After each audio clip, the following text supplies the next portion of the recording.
우리에게 주신 하나님의 말씀은 요한일서 5장 4절과 5절의 말씀입니다. 신약 성경 393면에 있는 말씀입니다. 요한일서 5장 4절과 5절의 말씀, 짧은 말씀인데요, 저와 여러분 한 목소리로 함께 합독하도록 하겠습니다.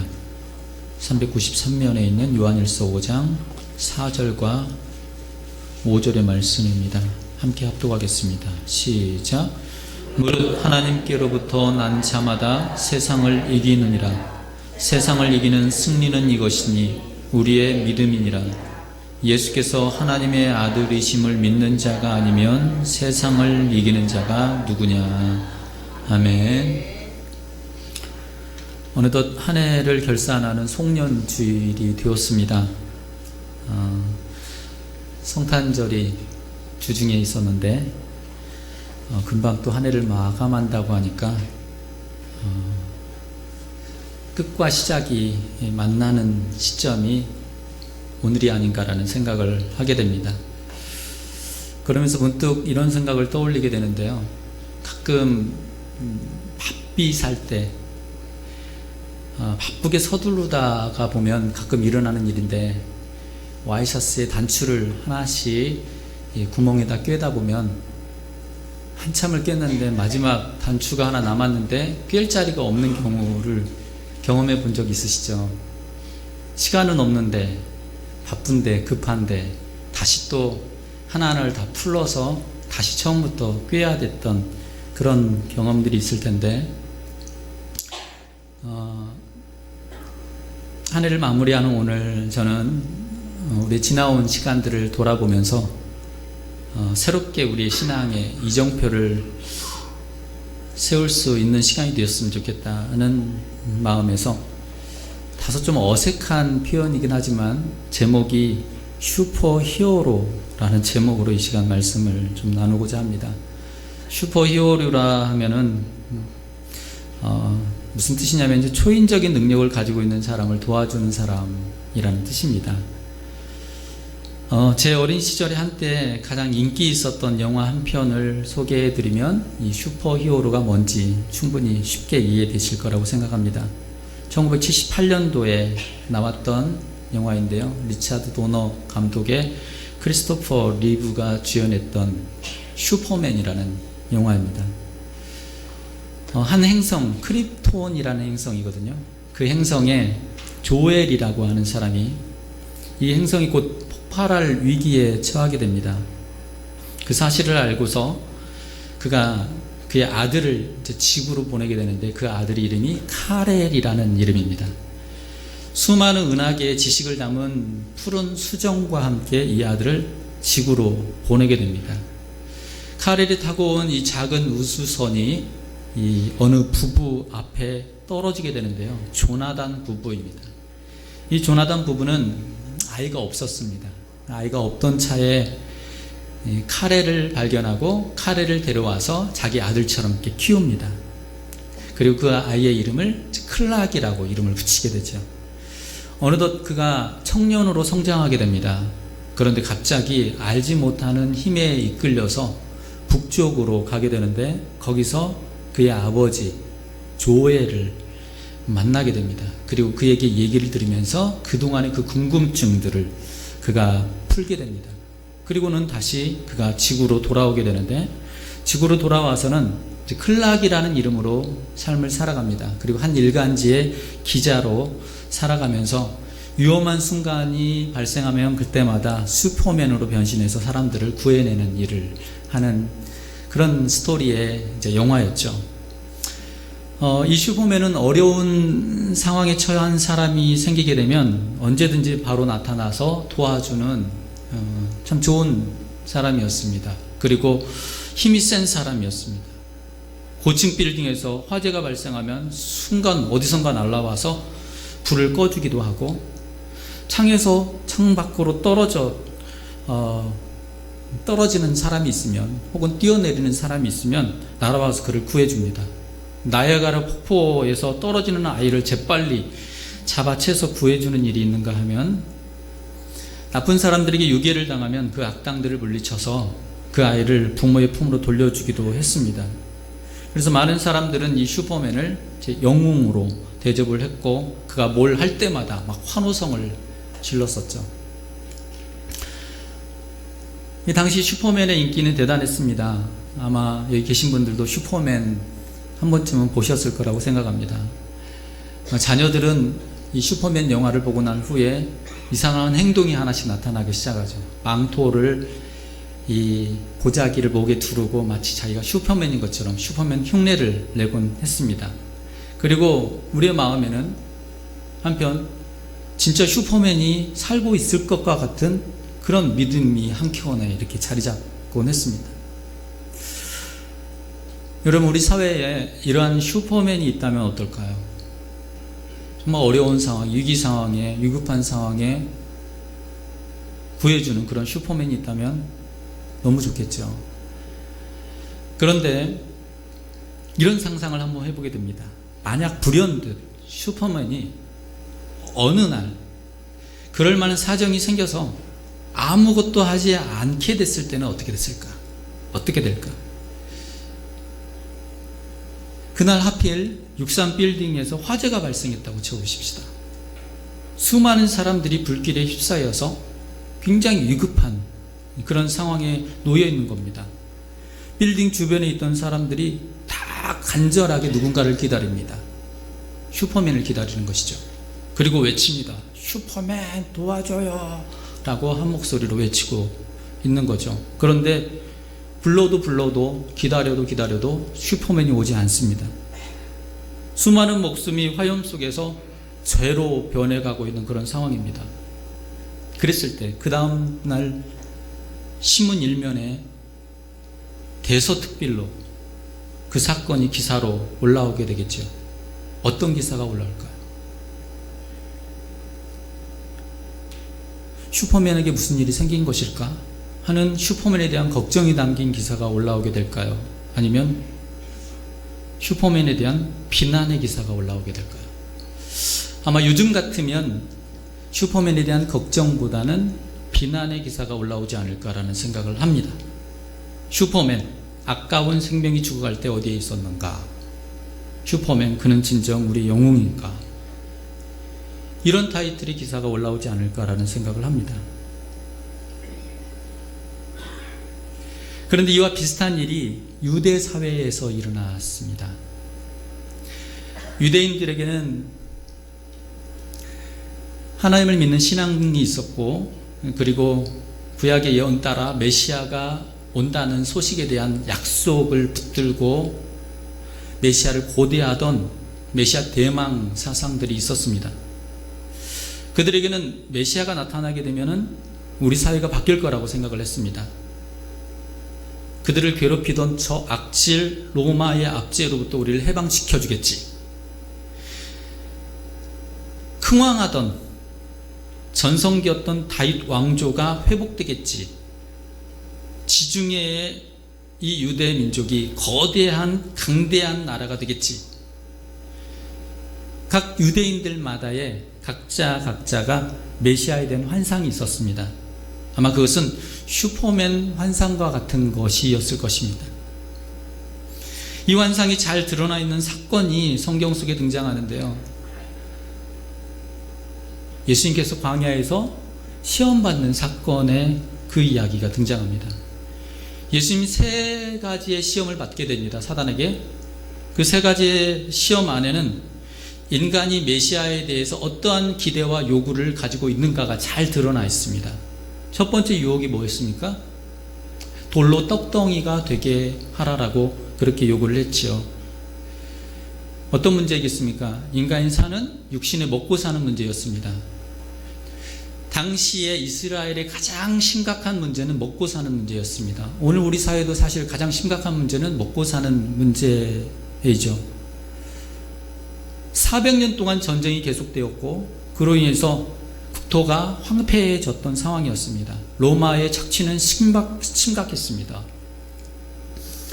복음서에 보면 예수님께서 만난 사람들을 보면 다 병자들, 가난한 사람들, 귀신 들린 사람들, 이런 사람들이 등장하잖아요. 근데 병자나 가난한 귀신 들린 사람들, 사실 이 원인, 가장 큰 원인은 가난에 있기도 했습니다. 가끔 우리가 선교 여행을 떠나다 보면 어려운 나라들을 찾게 되지 않습니까? 그러면 유독 그 나라는 질병도 많고, 그리고 심지어 귀신 들린 사람들도 참 많습니다. 거기에 신앙이 들어가지 않아서, 의 이유도 물론 있겠지만은 가난이 그 하나의 원인이 되기도 했습니다. 이스라엘의 문제가 이러한 가난의 문제였습니다.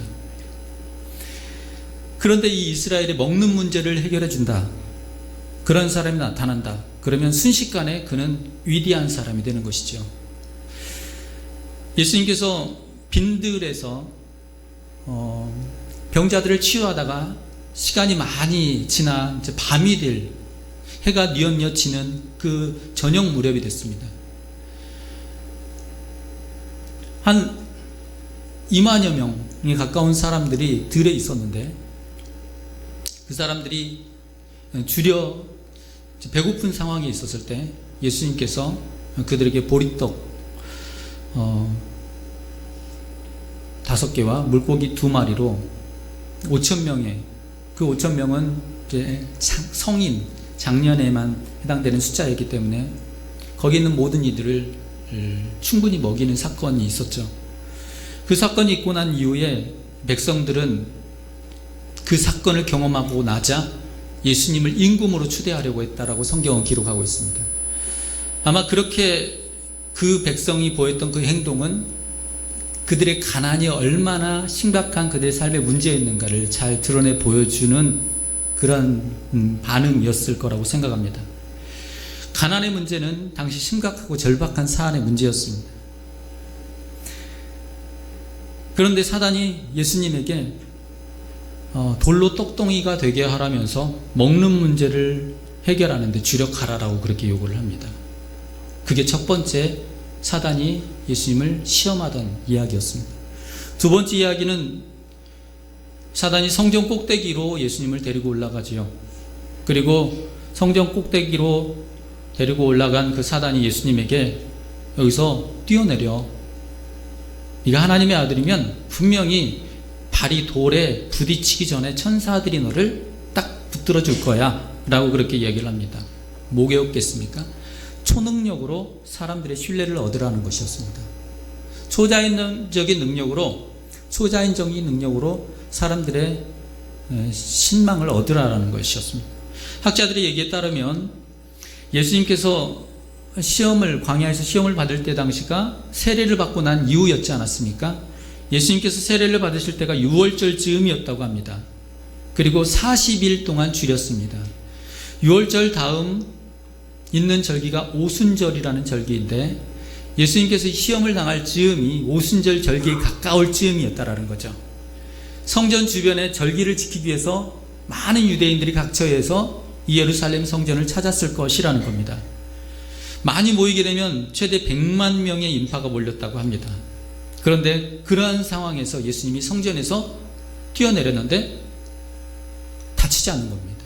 천사가 발이 딱 땅에 닿는 순간에 그를 딱 붙들어 주는 거죠. 그 사건을 경험한다면 예수님은 한순간에 모든 이스라엘 백성들의 지지를 받을 수 있는 그런 상황이었던 것이죠. 사단의 제안이 굉장히 기발한 아이디어였습니다. 이런 사건을 경험했더라면 지역에 굳이 예수님께서 찾아가서 병을 고치지 않더라도, 그리고 많은 이적을 행하지 않더라도, 소문을 굳이 사람들이 내지 않더라도 예수님의 소문은 한순간에 일파만파로 퍼지는 그런 상황이었던 것이죠. 엄청난 홍보효과 사단이 예수님께 요구하고 있었던 것이죠. 그게 두 번째 시험이었습니다. 세 번째 유혹은 예수님을 가장 높은 산으로 이끌고 올라갔습니다. 그 지역의 가장 높은 산으로 이끌고 올라가서 일대를 다 보여줬죠. 로마 제국이 한눈에 펼쳐지는 겁니다. 로마 제국이 펼쳐져 있는 그 광경을 보고서 네가 나한테 절을 하면 이 영광을 다 너에게 줄게 라고 사단이 그렇게 얘기를 하죠. 굉장히 달콤한 요구였습니다. 천하를 한 손에 쥘 수 있는, 호령할 수 있는 권세를 그가 가진다라는 이야기죠. 로마의 황제는 신이 되고 싶어 했지 않습니까? 신이 되고 싶어 했습니다. 예수님께는 당신에게 그 권력이 이양된다고 하면 로마의 지배하에 있던 이스라엘이 처한 그 운명을 한 번쯤 떠올리게 됐을 거라고 봅니다. 내가 정권을 쥐게 되면 이스라엘이 처한 그 운명이 어떻게 되겠는가 하며 이스라엘이 처한 운명을 그가 생각했더라면, 그리고 민족의 해방을 그토록 꿈꾸고 메시아를 고대했던 백성들의 염원을 한 번쯤 생각했더라면, 그리고 무엇보다도 종교 그리고 정치 지도자들의 부패, 타락, 오만, 만행 같은 것들을 생각했더라면 정말 정권 교체는 민족의 염원이었습니다. 그런 상황이 가능할 제안을 했을 때 예수님께서 받은 유혹이 세 번째 그 유혹이었습니다. 이 세 가지 시험 모두 이 세 가지 시험 모두가 예수님더러 슈퍼맨이 되라는 그런 요구와 같은 것이었죠. 이보다 효과적인 방법은 없을 거라고 충분히 판단할 만한 그런 제안이고 요구였습니다. 그런데 이러한 요구가 유대인들만의 요구이겠는가라는 생각을 한 번쯤 해보게 됩니다. 유대인들이 당시 절박한 상황을 의미하고 있는 요구이기도 한데 그게 단지 그냥 유대인들만의 요구였겠는가? 현대를 살아가는 우리에게 역시 이러한 기대가 혹시 있지 아니한가? 예수님에 대한 기대에 예수님이 우리의 슈퍼맨이 되어 주기를 원하는 그런 기대들이 우리에게 있지 아니한가? 우리의 삶은 어떤 측면에서 영화의 한 장면 같기를 바라는 그런 마음들이 있습니다. 그래서 우리는 더 많은 슈퍼맨과 같은 슈퍼히어로들을 우리는 그려내고 있습니다. 그래서 상영되는 영화들을 보면 가장 많은 관객을 끄는 영화들이 그러한 영화들이었습니다. 사람들은 그 영화를 보면서 나름의 희열을 느끼고 뭔가의 대리만족을 느끼고 있는 것이거든요. 게다가 우리가 살아가는 시대는요, 굉장히 많은 변화를 경험하고 있는 시대인데, 엄청난 변화를 경험하고 있는 시대이죠. 앞으로는 우리가 굳이 운전하지 않아도 그냥 차가 스스로 운전하는 그런 차를 타고 다닐 때가 아마 오게 될 겁니다. 지금은 그런 차들이 시범 운행 중에 있지 않습니까? 중국의 한 시범 도시의 경우에는 아예 시스템이 그렇게 갖추어져 있어서 무인 자동차가 운행하는 그런 도시를 지금 만들어가고 있다고 합니다. 택배 굳이 사람이 배송하지 않고 드론이 그냥 내 집 앞에 딱 배달해주는 그런 시대가 오고 있습니다. 하늘을 나는 자동차가 마치 과거의 만화 영화에서만 봤던 그런 시대가 이제 우리의 현실이 되는 시대가 곧 도래한다라는 것이죠. 인공지능이 사람의 두뇌를 앞서가고 있습니다. 그리고 훨씬 더 정확하고 위험 부담이 적습니다. 아마 설교도 이제 우리 같은 목회자들이 설교하지 않고 로봇이 설교하는 때가 오지 않을까라는 생각까지도 하게 되는데, 운주교회는 로봇이 설교한다고 하시면은 우리는 로봇에게 설교 듣지 않겠다, 그렇게 하셔야 됩니다. 현실이 이러하다 보니까 신앙인인 우리에게 일종의 변화들이 일어나요. 근데 변화에 크게 두 가지 양상의 변화가 있는데, 하나는 뭐냐면 신앙이 좀 약한 분들은, 신앙이 좀 없다 하는 분들은 이런 세상인데 굳이 하나님이 필요하겠어? 하나님 없이도 뭐 살 수 있겠네 라는 그런 생각을 가질 수 있다라는 겁니다. 모든 요구가 다 해결되는 상황이니까 하나님 없어도 된다라는 생각을 가지게 된다라는 거죠. 신앙이 없는 분들의 경우에는 이런 반응이 나올 수 있다는 겁니다. 그런데 이러한 반응은요, 현대사회에 도래할 수 있는 상황이라고 보지만 유대인들이겠어요. 유대 종교 지도자들, 정치 지도자들, 그들은 그들의 삶에 필요한 것들이 다 충족되어지니까 그들은 굳이 메시아를 기대하지 않았습니다. 메시아가 왔다 했을 때 그들은 오히려 메시아를 환영하지 않았어요. 그리고 아마 환영하고 싶지 않을 수도 있습니다. 지금이 좋사오니. 그러니까 내가 가진 것으로 하나님이 우리에게 주실 것들을 다 충족할 수 있다면 굳이 하나님이 있으실 필요가 없다라는, 하나님에 대한 요구가 그들에게 굳이 있지 아니할 수 있다라는 거죠. 그런데 한편 신앙이 있는 분들의 경우에는 또 다릅니다. 신앙이 있는 분들의 경우는 인간의 기술이 이 정도라고 그러면, 우리가 믿는 하나님은 전능하신 하나님이신데 인간도 이런 기술을 만드는데 하나님은 더 엄청난 능력을 행하시는 분이 아니겠어 하며, 이러한 사건들이 하나님에 의해서 현실화될 수 있다는 그런 믿음을 가지게 된다는 겁니다. 어떤 거죠? 더 신비적인 신앙을 가지게 된다는 거예요. 세상 인간의 기술도, 과학의 기술도 이런 일들을 하는데 우리가 믿는 하나님이 왜 이 더한 일들 하지 않겠는가라는 생각을 하게 된다는 거죠. 우리의 기도가 달라지게 됩니다. 그리고 어쩌면 우리의 기도가 굉장히 확신에 찬 더 큰 기대를 구하는 그런 신앙이 될 수도 있습니다. 그러면서 우리의 기도의 내용은 하나님은 슈퍼맨이 되어주시길 바라는 그런 기도로 점점 승화되어 갈 수 있다는 것. 그런데 정말 슈퍼맨이 존재한다면 좋은 세상이 될 수 있을까요? 슈퍼맨과 같은 그러나 하나님의 전능하신 능력이 우리의 모든 필요할 때마다 모든 것들이 다 해결되는 상황이 된다면 세상 사는 것이 정말 행복해질까라는 질문입니다. 사람들이 계속해서 그 슈퍼맨과 같은 분을 좋아하시게 될까? 앞서 말씀드렸던 것처럼 한순간 슈퍼맨이 나타나지 않았을 때 사람들의 반응이 여전히 슈퍼맨을 걱정하는 마음으로 슈퍼맨을 기다리겠는가? 그렇지 않을 것 같다라는 생각이 드는 겁니다. 예수님께서는 안타깝게도 이 세 가지 요구에 대해서, 세 가지 시험에 대해서 모두 다 거절을 하셨죠. 사는 내내, 예수님 생애 내내 당신의 사역의 본질로 삼지 않으셨습니다. 그 모든 내용들을. 예수님께서는 출생 때부터 거절하셨습니다. 절대 그럴 뜻이 없으셨다라는 것을 보여줍니다. 예수님이 태어날 당시는 가장 시대가 어려웠었던 때입니다. 거짓과 폭력과 압제와 정복이, 악의 힘이 지배하던 그런 시대에 예수님께서 태어나셨어요. 가장 암흑기에 예수님께서 이 땅에 오셨습니다. 그런데 이 땅에 오셨을 당시에 예수님이 오신다는 소식을 듣고 무차별 어린아이들 다 죽이는 그런 만행들이 일어나기도 했습니다. 그런데도 불구하고 예수님은 태어나실 때 화려하게 태어나지 않으셨습니다. 출생하지 않으셨습니다. 또한 집 한 칸도 방 한 칸도 마련해 두지 않으셨습니다. 무차별 희생되는 상황인데도 불구하고, 당시 평화의 왕으로 이 땅에 오셨는데도 불구하고 그는 탱크를 몰고 오지 않으셨다라는 겁니다. 거대 군대를 조직하고 오지 않으셨다라는 겁니다. 가장 연약한 존재인 갓난아기의 모습으로 이 땅 가운데 예수님이 오셨습니다. 예수님은 인간의 요구 조건과는 다른 길을 예수님은 택하셨습니다. 세 가지 시험에 대해서 예수님께서는 다른 길을 택하셨죠.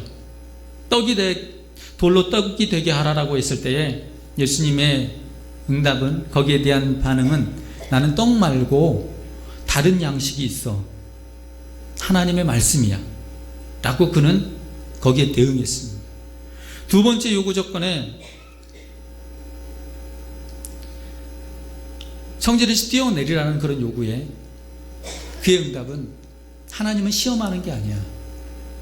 내 믿음을 마치 내가 믿음이 좋은 것인 양 돋보이게 하려는데 쓰는 도구가 되어서는 안 돼. 하나님은 그냥 믿는 거야. 그리고 세 번째 요구는 천하의 영광을 주겠다는 요구였죠. 거기에 예수님은 내가 하나님을 믿는 믿음으로, 하나님의 아들이라는 그 신분으로 그것을 수단 삼아 내가 높은 자리에 오르고자 하지 않겠다는 것이었습니다. 그리고 다만 하나님을 경외하고 주를 섬기는 것이 나의 본분이야 라는 것이었습니다. 예수님의 시험에 우리의 신앙의 본질이 들어가 있죠. 우리 신앙은 그런 겁니다.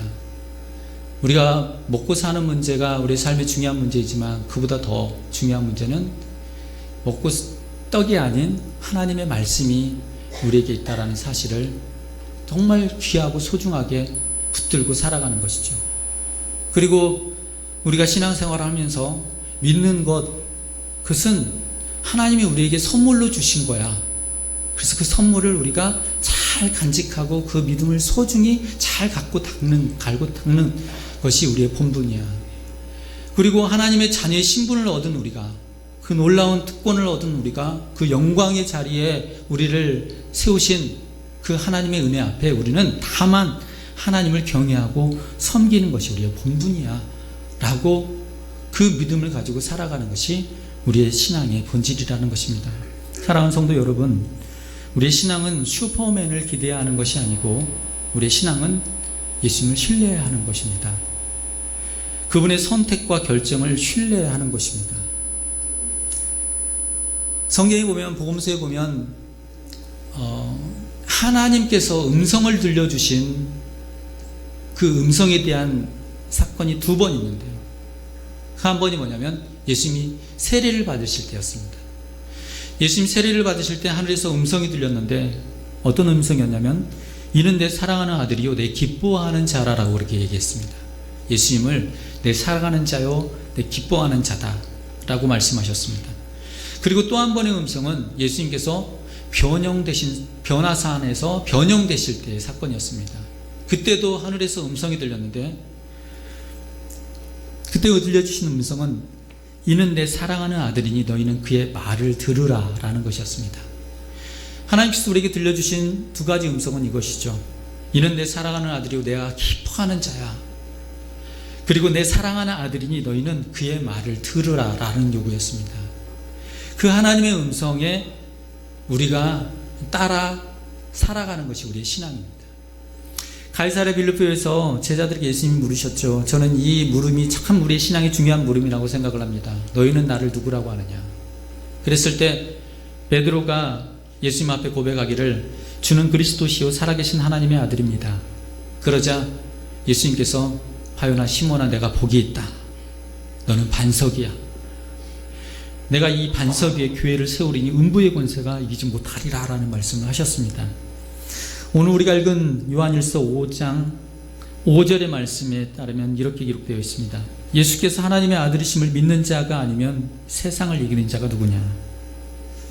성경은 우리에게 분명히 말씀하기를 예수님이 하나님의 아들이라는 믿음을 가지고 있는 사람, 그 믿음을 끝까지 포기하지 않고 나의 신앙으로 붙들고 살아가는 사람은 반드시 세상에서 승리한다고 우리에게 말씀하고 계십니다. 예수님이 하나님의 아들이심을 믿는 자, 예수님이 하나님의 아들이심을 믿으십니까? 그렇다면 끝까지 여러분의 그 믿음을 선택하신 여러분의 선택을 끝까지 신뢰하고 그분을 따라가십시다. 그리고 그분이 하나님의 아들이시면 그분이 유일한 길이라고 믿고 신뢰하고 끝까지 나아가십시다. 그분이 메시아라고 믿고 따랐다면 그분의 방식이 무엇이었건 간에 그 방식이 옳은 방식이라고 믿고 끝까지 따라가십시다. 그리고 그 길이 우리에게 승리를 주시는 길이심을 믿습니다. 예수님이야말로 진정한 우리를 세상의 방식이 아닌 다른 방식으로 이기게 하시는 슈퍼 히어로이십니다. 기도하겠습니다.